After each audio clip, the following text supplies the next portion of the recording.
উদ্বোধনের আগেই ধসে পড়েছে হবিগঞ্জের জনপ্রিয় পর্যটন কেন্দ্র সাতছড়ি জাতীয় উদ্যানের নির্মাণাধীন সেতুর অ্যাপ্রোচ সড়ক ও গাইডওয়াল। প্রায় ১.৫ কোটি টাকার প্রকল্পে এমন ধস ঘিরে উঠেছে অনিয়ম ও দুর্বল তদারকির অভিযোগ। এতে ক্ষোভ প্রকাশ করেছেন স্থানীয় বাসিন্দা ও পর্যটকরা। হবিগঞ্জের অন্যতম জনপ্রিয় পর্যটন কেন্দ্র সাতছড়ি জাতীয় উদ্যান। প্রবেশমুখের নদীর পুরনো বৃষ্টি পাহাড়ি ঢলে ভেঙে যাওয়ায় ২০২৩ সালের মে মাসে নতুন ব্রিজের নির্মাণ কাজ শুরু হয়। সেই সাথে ব্রিজের সুরক্ষায় গাইডওয়াল নির্মাণ প্রকল্পে মোট ব্যয় ধরা হয় ১.৫ কোটি টাকা। রূপায়ণ lake castle, welcome to the land of piece. কিন্তু প্রকল্পটি প্রায় ৮০% শেষ হওয়ার পর ব্রিজের দুই পাশের অ্যাপ্রোচ সড়ক ধসে গেছে। ধ্বংসস্তূপে পরিণত হয়েছে পুরো গাইডওয়াল। স্থানীয় ও পর্যটকদের অভিযোগ, প্রকল্পে ব্যাপক অনিয়ম ও সংশ্লিষ্ট দপ্তরের তদারকির অভাবেই এমন পরিস্থিতি তৈরি হয়েছে।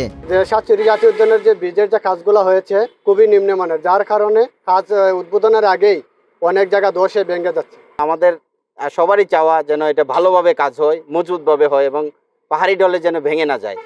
যারা কন্ট্রাক্টরের সাথে আমরা যোগাযোগ করছি যে আপনারা কাজটা পুনরায় করেন, এরা এই বিভিন্ন তালবাহানা করতেছে এবং যোগাযোগ করলে তারা দেয় না, আপনার কোনো রেসপন্স দেয় না। স্থানীয় সরকার প্রকৌশল অধিদপ্তর বলছে, অতিবৃষ্টি ও পাহাড়ি ছড়ার প্রবল স্রোতে প্রকল্পটি ক্ষতিগ্রস্ত হয়েছে। তবে ঠিকাদারের অনিয়মের কথাও স্বীকার করেন তিনি।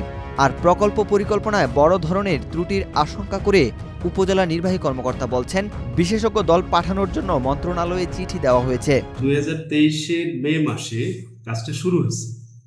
শুরু হয়ে এই যে বিভিন্ন কারণেই কাজটা ঠিকাদারের কিছু গাফিলতি আসলে আছে। আমি বলবো না যে গাফিলতি নেই, তার কারণ হলো যে এরপরে ন্যাচারাল কিছু ক্লাইমেটিস আছে, যার কারণে কাজটা এই কাজটা হলো আপনারা দেখছেন খুব অর্নামেন্টাল একটা কাজ। এটা বন বিভাগের অর্থায়নে আমরা করতেছি।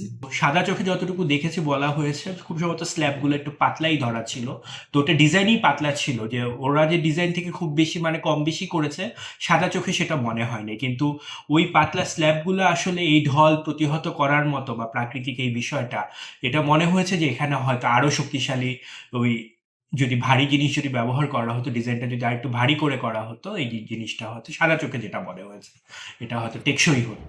২০২৪ সালের ডিসেম্বরের মধ্যে কাজ শেষ হওয়ার কথা থাকলেও নির্ধারিত সময়ে শেষ হয়নি নির্মাণ কাজ। এরই মধ্যে প্রকল্পের প্রায় ৭০% বিলও পরিশোধ করা হয়েছে। নির্মাণ কাজ শেষ হওয়ার আগেই এমন ধসের ঘটনায় সরকারি অর্থের সঠিক ব্যবহার এবং প্রকল্প বাস্তবায়নের মান নিয়ে নতুন করে প্রশ্ন উঠেছে। ওয়াহিদ হুসাইন জিহাদ, বাংলাদেশ প্রতিদিন।